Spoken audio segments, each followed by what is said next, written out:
Olá, sou o professor Eustáquio, do campus Uberaba, do IFTM. Vamos dar continuidade na chamada parte 2, do chamado período entre guerras, de 1908 a 1939, com os regimes totalitários nazifascistas. Momento agora de falarmos sobre a Espanha, quando Francisco Franco, o líder fascista, chegou ao poder. Em Portugal, com o Estado Novo de Oliveira Salazar, também nos anos 30. O Japão, com o nacionalismo, show do imperador Hirohito. E o próprio Brasil, com o integralismo, os camisas verdes. Muito bem. O fascismo espanhol, também denominado de franquismo, do líder do general Francisco Franco, e vejam a bandeira, o feixe de varas, lembrando o fascismo italiano, unidos, né? Esquadrões de combate, o facho de combatimento. É interessante observarmos qual que é o contexto que apresentava a Espanha, né? A Espanha, aquele período de glórias, lá da época das grandes navegações, estavam muito distantes. A Espanha, ela não conseguiu se modernizar, né, na transição de uma economia rural para uma economia industrial. E quando a industrialização chegou na Itália no início do século XX, ela aconteceu de forma dependente de capitais estrangeiros, principalmente de capitais ingleses, franceses e alemães. A Espanha era um país economicamente atrasado, né? É uma população analfabeta em relação às potências da Europa Ocidental. E é nesse sentido, né, que a Espanha, no pós-Primeira Guerra, também vai ser assolada por crise econômica, né? E com a crise de 29 e a Grande Depressão dos anos 30, a monarquia não resiste e ela é derrubada. Implanta-se uma república parlamentarista, né? E essa república parlamentarista, governada por um primeiro-ministro, ela vai sofrer todo o processo de crise, desemprego, depressão econômica, a chamada crise do capitalismo liberal, diante, né, da expansão da forte crise econômica gerada a partir do crash, do crack da Bolsa, a quebra da Bolsa de Valores de Nova York. Assim, diante dessa situação, dois grandes grupos se digladiam pelo poder. A Frente Popular, de esquerda, contra o Partido Fascista, o grupo de extrema-direita, a chamada Falange, né? Assim, esses grupos disputavam o poder no parlamento e nenhum tinha o controle absoluto sobre o poder. Em 1936, as esquerdas, os grupos de esquerda, social-democratas, anarquistas, socialistas e os próprios comunistas se organizam num governo de coalizão e chegam ao poder, a chamada Frente Popular de Esquerda. Vence as eleições e o partido que tem a maioria das cadeiras do parlamento escolhe o primeiro-ministro. A Frente Popular chega ao poder. E com a forte oposição dos setores empresariais, com a forte oposição dos setores militares e da própria Igreja Católica. Bem, é nesse sentido que a ascensão desses grupos de esquerda vai gerar a Guerra Civil, a chamada Guerra Civil Espanhola, que serve de laboratório, que serve de testes como ensaio para a Segunda Guerra Mundial. Ela vai de 1936 até 1939. Né? E esse grande conflito, né, de um lado, as frentes de esquerda, chamados republicanos, né, essa frente de esquerda organizada por comunistas que estão no poder, os próprios social-democratas, os próprios socialistas, ela tem o apoio de militantes da esquerda internacional, chamadas brigadas internacionais, com vários simpatizantes do comunismo, do socialismo, da própria social-democracia, ou seja, quem não fosse fascista ingressava nessas forças, inclusive intelectuais como Ernest Hemingway, o próprio George Orwell, inclusive brasileiros vão ingressar, né, nessas brigadas internacionais em apoio à esquerda socialista, à esquerda da Frente Popular. E do outro lado, o Partido Fascista, a extrema-direita, com os militares, empresários, latifundiários, a própria classe média e apoio da Igreja Católica. E quem vai apoiar? Quais são as potências estrangeiras que vão apoiar? Do lado das esquerdas, do lado socialistas, a União Soviética vai financiar o conflito, fornecendo armamentos, treinando soldados. E do outro lado, a Alemanha e a Itália, os dois grandes países fascistas europeus, né, vai financiar o grupo da Falange. Depois de 3 anos de guerra extremamente violenta, com extermínios dos dois grupos, né, o maior foco de resistência dos republicanos é o País Basco e a Catalunha, principalmente a Barcelona, né? É interessante que os dois grandes grupos, os dois principais times de futebol, o Barcelona vai apoiar os republicanos, vai apoiar a esquerda, enquanto que o Real Madrid vai apoiar os fascistas. Bem, ao final desse grande conflito, né, depois de 3 anos de guerra, né, 500 mil de pessoas vão morrer. E nessa guerra de propaganda, as brigadas internacionais, né, convocando a população, todos os povos do mundo devem entrar para apoiar a frente de esquerda, né, contra contra a Falange, contra os fascistas. E se você observar nessa última imagem, o general Franco, o líder dos fascistas, o líder da Falange, ele, com a suástica nazista, uma caveira, né, e segurando a capa desse general, a Igreja Católica, a burguesia e o próprio exército. E nessa guerra de propaganda, não se esqueçam que os fascistas também vão fazer uma propaganda de convencimento da população.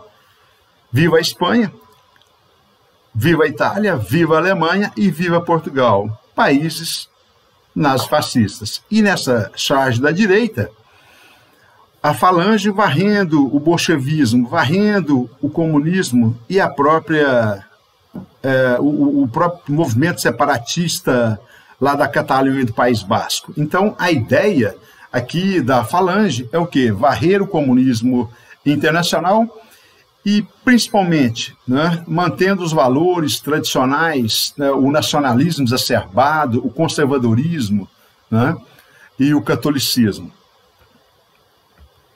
Bem, conforme já disse, o general Francisco Franco, o líder da Falange fascista, recebe o apoio dos grandes líderes, Hitler e Mussolini.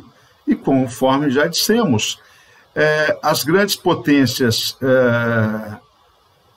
europeias vão utilizar essa guerra civil como teste, como um laboratório para treinamento para a Segunda Guerra Mundial, né? Tanto os países fascistas, como a Itália e a Alemanha, apoiando a Falange, apoiando os fascistas, quanto a União Soviética apoiando a Frente Ampla de Esquerda, né?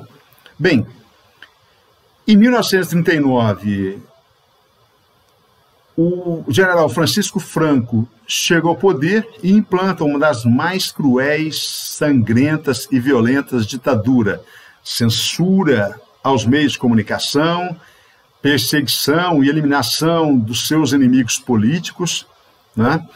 E a ferro e fogo ele vai manter a Espanha unificada, a contragosto dos grandes grupos da Basco e Catalunha, que sonhavam em separar-se da Espanha?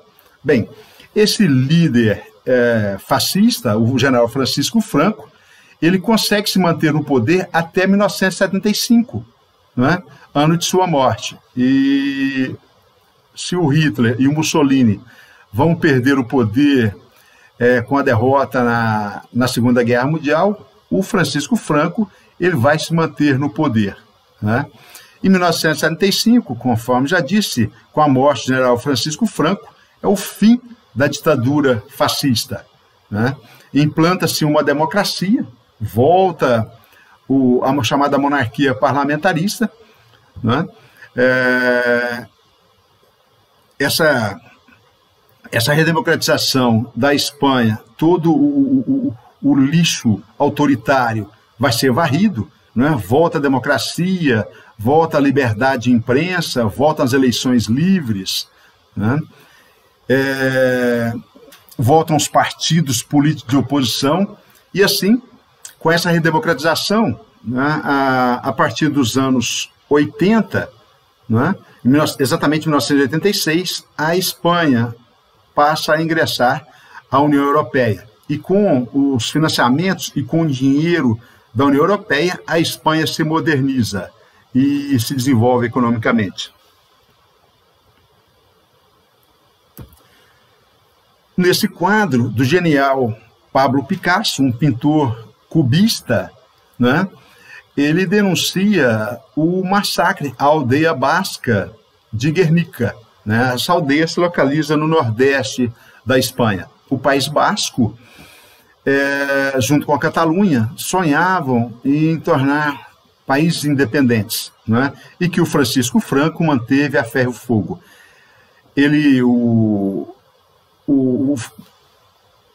O pintor Pablo Picasso retrata toda a violência quando a aldeia de Guernica vai ser bombardeada pela Luftwaffe, a força aérea nazista, a força aérea alemã, né?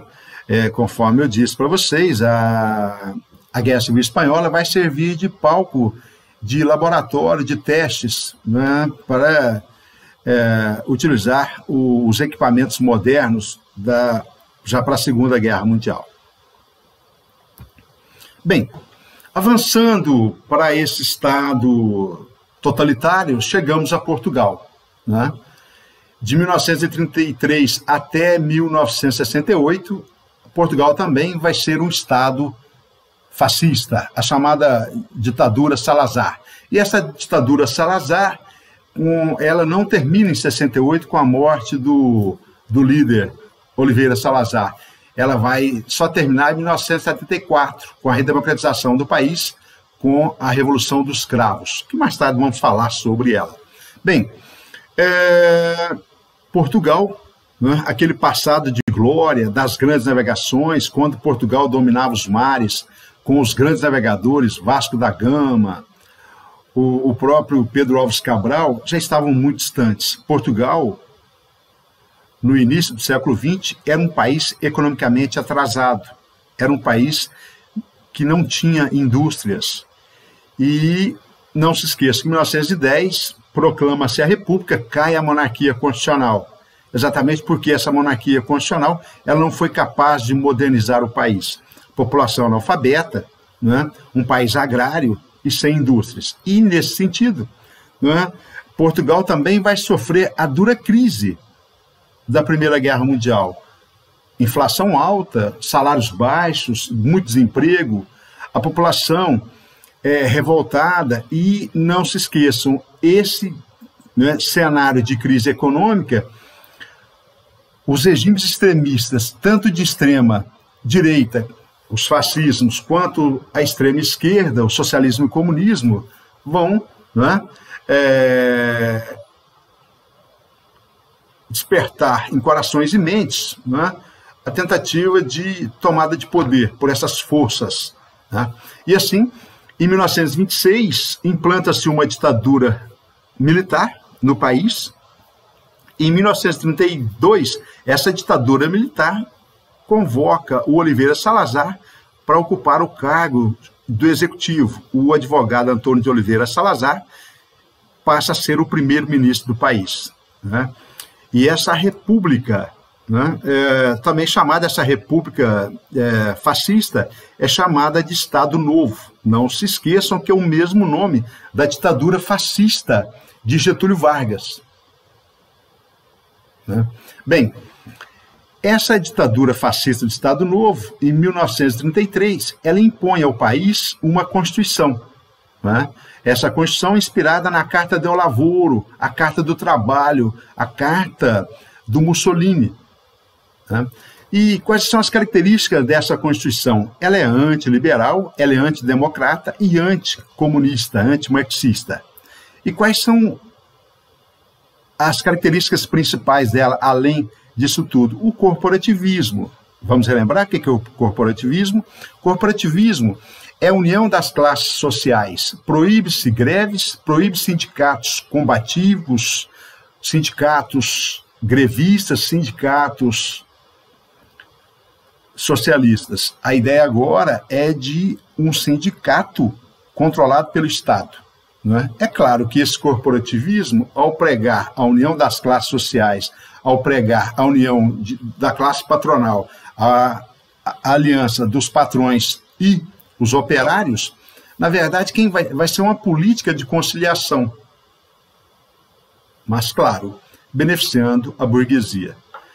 E o discurso do Salazar, qual seria? Vote no Salazar para garantir a paz e comida para a população. Vejam, né, que no quadro você percebe claramente na propaganda do partido fascista português, está lá, uma família. E quem está protegendo? O pai, né? Por sinal, essa Constituição ela é bastante conservadora. Vamos falar mais um pouco sobre essa questão. Esse partido único fascista é a União Nacional. E vejam, qual que é o discurso? O patriotismo, né? Votai na lista do partido da União Nacional, para que Portugal navegue sempre na bonança. E o que eles vão buscar? O passado de glória das grandes navegações, quando Portugal dominava o mundo, lá na época do mercantilismo, lá na época da transição para a Idade Moderna. E todo regime fascista é ultranacionalista, é ditatorial e passa a reprimir todos os inimigos do regime. Cria-se uma polícia política, uma polícia secreta, que é o PID, extremamente violento, que passa a reprimir todos que são considerados inimigos do regime, né? Não só censura, não só a repressão, mas a eliminação física dos inimigos do regime. E assim, quem não é patriota, quem não é favorável ao regime, deve ser eliminado ou exilado. E nesse regime, uma forte censura. Todos os meios de comunicação são controlados, né? O rádio, os jornais, a própria cultura também passa a ser controlada. Intelectuais, artistas são banidos, né? Ou cooptados pelo regime, né? E outra característica, já repetindo, é o corporativismo, que eu falei no slide anterior. É necessário também criar, da mesma forma que se criou os camisas pardas, as tropas de assalto, a SA, lá no nazismo, né, na Alemanha, da mesma forma os camisas negras as milícias armadas na Itália, do Mussolini, cria-se também a milícia armada do salazarismo. E quem faz parte desse grupo? Setores como desempregados, né? Militares, que formam, então, o braço armado do salazarismo. Para quê? Para reprimir os opositores do regime, né? Essa legião portuguesa. E, além disso, da mesma forma que o Hitler vai criar as chamadas juventudes hitleristas, é necessário controlar a juventude, né? É necessário criar, né, padrões de comportamento dessa juventude, exatamente com o objetivo de quê? De enquadrá-los dentro do partido fascista. E esses membros dessa mocidade portuguesa, o objetivo de quê? De criar nessa juventude, controlada via educação, para banir o comunismo do país, né? criar um sentimento de ordem, de unidade, de nação, né? Na verdade, criar jovens cegamente obedientes ao Estado, cultuando o líder fascista, no caso, Oliveira Salazar. Bem, outra característica importante desses regimes fascistas é o conservadorismo, o papel dado à família tradicional, à família conservadora, às famílias nucleares monogâmicas, em que o homem é o chefe dessa família, é ele que mantém, é ele que trabalha fora para manter a família. E assim, qual papel caberia à mulher? De recatada do lar, né? Casar é um sacramento, e para ser uma verdadeira mulher, ela tem que se casar. E qual que é o papel dessa mulher? Dona de casa, né? E não se esqueçam, esse conservadorismo de um país católico, com apoio e um pacto com a Igreja Católica, exatamente para conter o socialismo, né? A Igreja Católica, junto com o Partido Fascista, torna-se vigilante da moral e dos bons costumes da sociedade tradicional. Bem, todo regime fascista, não esqueça, ele é ultranacionalista. Exaltação dos valores da pátria, da família tradicional, da alma nacional. Esse ultranacionalismo, ele é xenófobo, ele é racista, ele é excludente e perseguidor de todos aqueles que não se simpatizam com o partido. Bem, culto ao chefe, culto ao grande líder, né? Culto, lembra da Itália, o Duce, o Führer, né? Na Alemanha, nazista, e aqui Salazar é cultuado como tal. E assim, quem vai dar o sustentáculo ideológico, né?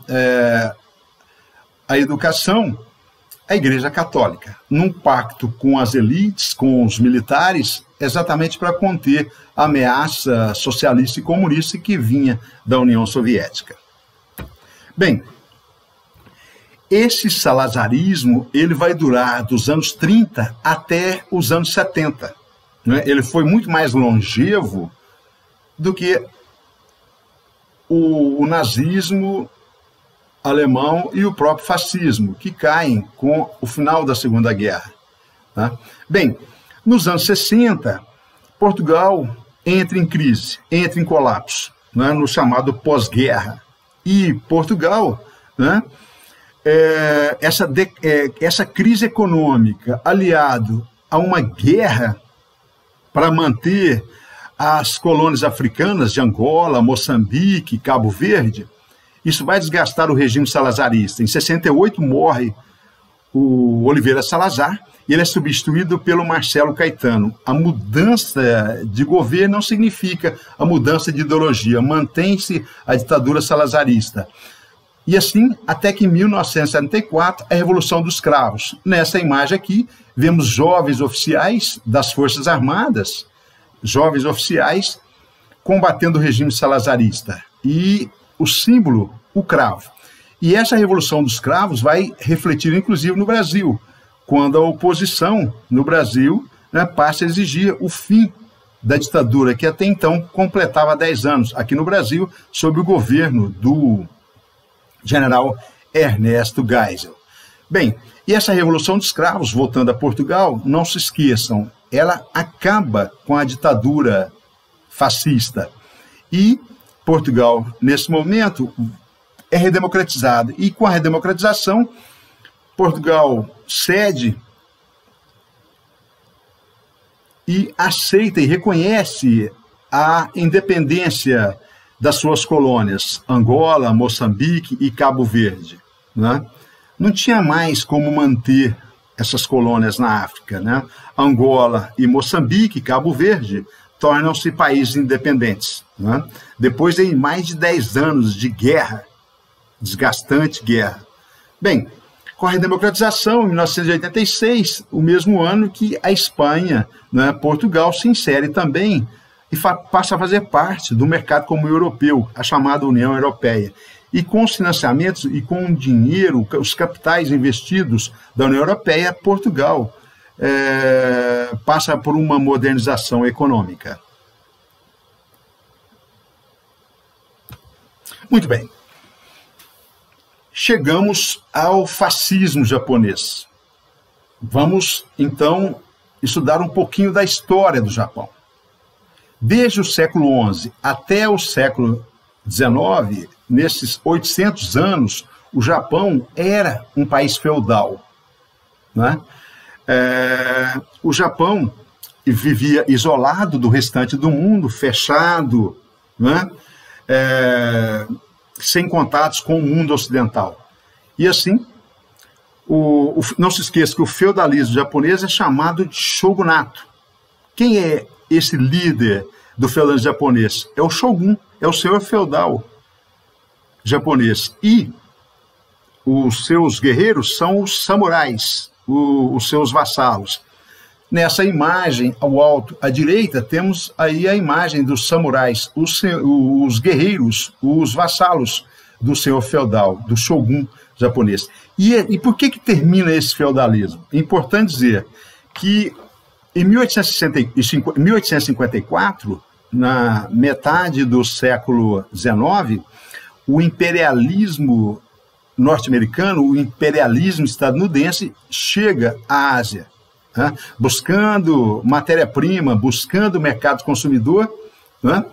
O imperialismo norte-americano vai chegar ao Japão e o líder da marinha, o Comodoro Perry, né, vai ameaçar bombardear o Japão caso ele não abra os portos para comercializar com os Estados Unidos. Assim, o Tratado de Kanagawa era o mais importante líder shogun, o mais importante senhor feudal. Ele reconhece a superioridade das forças ocidentais, das forças norte-americanas.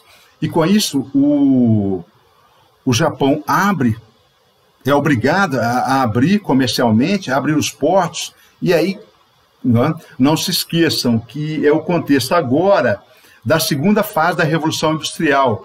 Os países europeus vão fazer a partilha de África e Ásia, e eles vão ocupar esses territórios, né, buscando matéria-prima, mercados consumidores, né, áreas de capitais de investimento e lucros, né. A fase do capitalismo agora seria o capitalismo monopolista financeiro.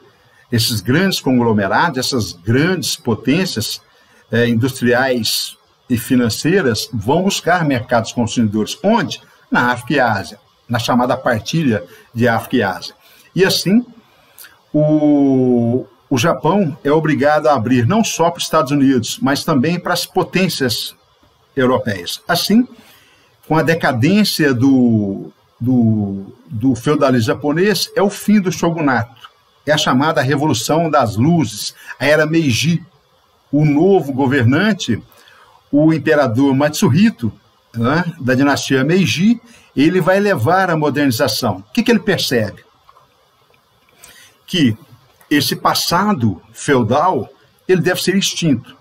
Ele passa, então, a copiar o modelo ocidental de modernização tecnológica. E aí, com fortes investimentos na indústria, investimentos do Estado, com forte intervenção do Estado, um Estado monopolista, investe na educação, erradica o analfabetismo no país, e os melhores alunos vão fazer intercâmbio na Europa para aprender a tecnologia, para quando voltar ao país, eles possam levar o desenvolvimento, o que aprenderam de tecnologia do Ocidente. Assim, com essa era Meiji, com essa revolução industrial, o Japão passa a se modernizar.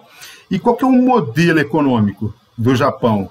Esses grandes conglomerados de base familiar, grandes conglomerados industriais e financeiros. O grande exemplo, a Mitsubishi, né, e as outras multinacionais japonesas, com forte capital associado dessas grandes, poderosas famílias japonesas com apoio do Estado. Assim, o Japão caminha para a sua modernização e elimina o passado feudal.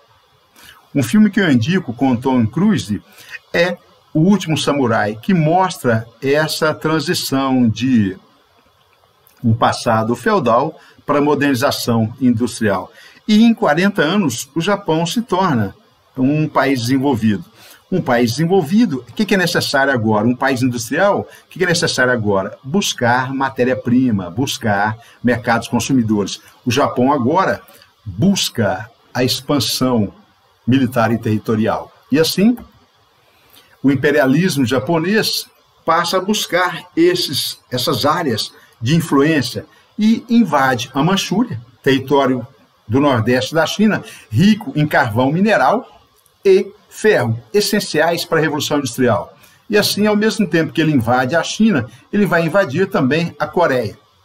E assim, em 1904, 1905, vai haver uma guerra imperialista entre a Rússia do czar Nicolau II e o Japão do imperador Matsuhito. E, pela primeira vez na história, um país europeu é derrotado por um país asiático. Vergonhosamente, a Rússia perde, e isso desmascara o poder do czar Nicolau II da dinastia Romanov. Né? Isso vai abalar a monarquia absolutista do Império Russo, né? Que o Lenin, o líder socialista, vai chamar de ensaio geral.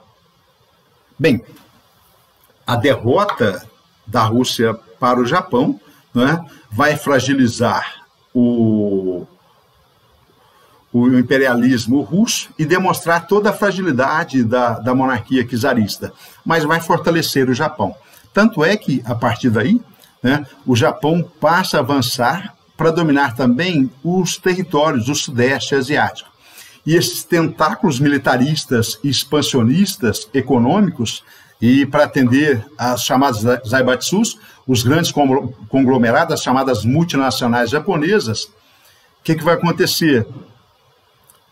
A implantação do fascismo nos anos 30, o chamado nacionalismo Showa, e o novo imperador é o imperador Hirohito, da dinastia Showa.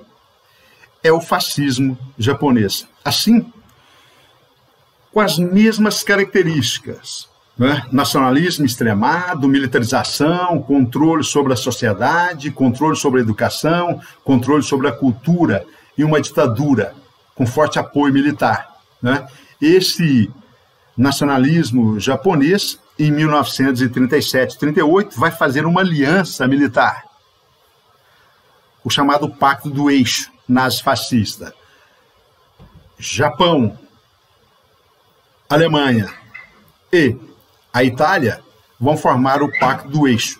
Assim, em 1941, o Japão vai bombardear uma base militar lá no Havaí, uma base naval norte-americana, o ataque em Pearl Harbor.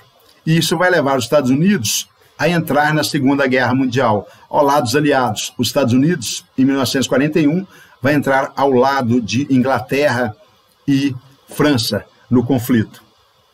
Bem, e assim, não se esqueçam, o imperialismo japonês agora vai se chocar com o imperialismo norte-americano. E assim, na guerra, em 1945, ao final da Segunda Guerra Mundial, o Japão é derrotado. E, em agosto, 6 e 9 de agosto de 1945, o Japão vai sofrer os 2 ataques nucleares em Hiroshima e Nagasaki. Né? Pela primeira vez, a utilização sobre a população de bombas nucleares. Né? Mas por quê? Segundo os norte-americanos, era necessário forçar a rendição do Japão. Né? E isso, gente, é importante dizer que o imperador Hirohito, o líder do fascismo japonês, ele não é deposto, né? Mas ele é desmascarado, que até então esse imperador, a monarquia, era uma monarquia absolutista e a figura do imperador era sagrada. E numa transmissão de rádio, ele declara à população que ele não é uma figura santificada. Né? E ele se mantém no poder até os anos 80, ano de sua morte. E o Japão, a partir de 1945, vai se tornar uma base militar e um fantoche dos interesses norte-americanos. Né?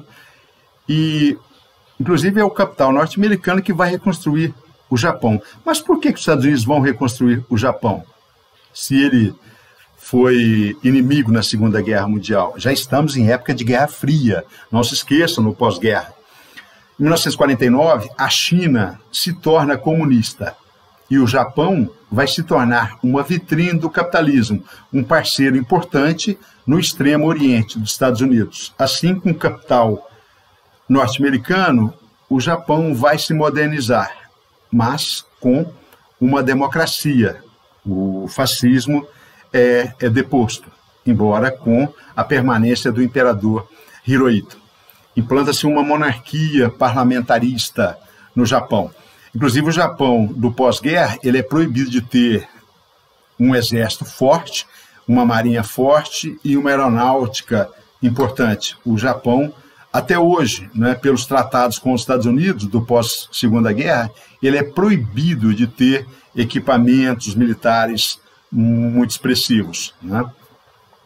Mas, importante, com o capital, os dólares norte-americanos, o Japão se reconstrói, né? E passa a desenvolver economicamente. Nessa imagem, o alto, vemos aí a comemoração dos jovens, né? As chamadas juventudes nas fascistas, crianças utilizadas como instrumento do regime, saudando aí os grandes líderes, Mussolini, o imperador Hirohito do Japão e o Hitler da Alemanha. E essa bandeira aí é do fascismo japonês, tá? O imperialismo japonês, a Terra do Sol. Bem, para terminar, falaremos agora do fascismo no Brasil, o integralismo. Em 1932, os fascistas se organizam no Brasil. Não se esqueçam, gente, que qual o contexto desses anos 30? São os anos de depressão econômica, resultado da terrível crise de 29, a quebra da Bolsa de Valores de Nova York. E qual que é o resultado disso para o Brasil? Em 1930, é o fim das oligarquias do café com leite, é o fim da República Velha, a derrota dessas oligarquias. E com a Revolução de 30 vai haver um golpe de Estado que vai levar Getúlio Vargas ao poder com um novo projeto político, um país mais centralizado, com apoio à industrialização e à diversificação econômica. Bem, e por causa dessa crise econômica da Grande Depressão dos anos 30, conforme já disse, grupos extremistas vão também chegar ao país, né? Procurar conquistar corações e mentes da população. Os setores mais conservadores vão, né, classe média, católicos, setores mais conservadores de extrema-direita vão formar a AIB, a Ação Integralista Brasileira, a mesma vertente do fascismo. O líder, Plínio Salgado. O símbolo é o sigma, a saudação, o Anauê. E o lema, Deus, Pátria, Família. Percebam, não é?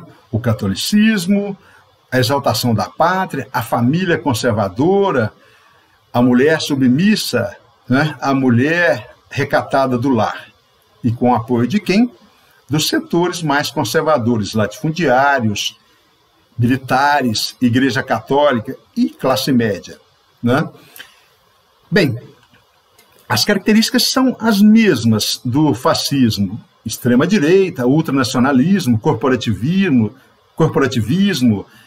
conservadorismo e mantendo as tradições, né? Bem, enquanto que a extrema-direita se organizava sob o manto dos camisas verdes, os grupos socialistas também se organizavam na ANL, a Aliança Nacional Libertadora, sob o comando do comunista Luiz Carlos Prestes, né?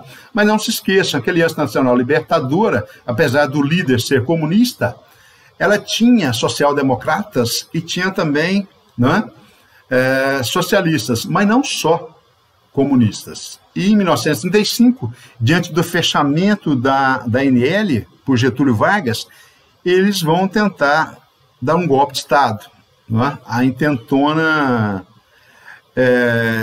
comunista, né? E eles são derrotados, o Prestes é preso, né? O líder comunista é preso, e Olga Benário é deportada para o país, já que ela é judia e comunista, e entregue aos nazistas alemães, onde mora no campo de concentração.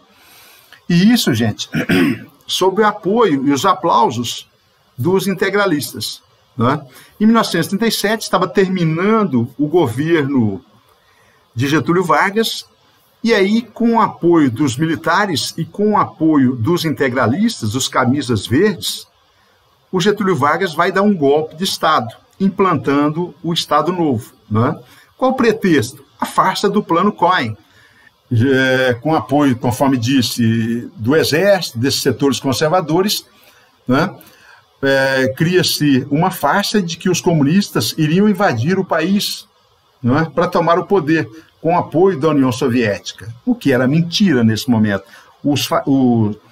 Os comunistas já estavam presos, o Prestes estava na cadeia, Olga Benário foi deportada. E, na verdade, o que estabeleceu?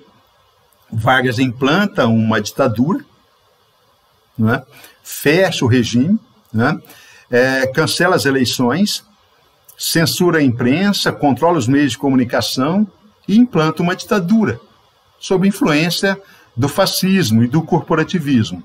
Bem, mas nesse mesmo ano de 1937, com a nova Constituição do país, né, inspirada na Carta del Lavoro, do fascismo italiano, o Getúlio Vargas vai proibir a existência de partidos políticos no país. Todos os partidos políticos são extintos, inclusive a AIB. Mas pergunta, mas por que Getúlio Vargas acabou com o partido fascista se ele tinha simpatia pelo fascismo? É porque ele temia que esses fascistas se fortalecessem e dessem um golpe de Estado. Né? Assim, decepcionados com Getúlio Vargas, frustrados, né, com Getúlio Vargas, em 1938, eles vão tentar tomar o poder, a chamada integralista, a intentona integralista, que na verdade foi um golpe mal arquitetado e tentativa de derrubar Getúlio Vargas. Fracassa a intentona integralistas, os fascistas são derrotados, né? Alguns são presos, outros executados, né, pela ditadura de Vargas, e o Plínio Salgado, um mentor intelectual desse golpe de Estado, é deportado, é exilado e passa a viver em Portugal, né, onde vai dar aulas de literatura na Universidade de Coimbra. Bem, isso acaba fortalecendo a ditadura Vargas, que só vai acabar em 1945, ao final da Segunda Guerra Mundial. É isso. Obrigado, um abraço.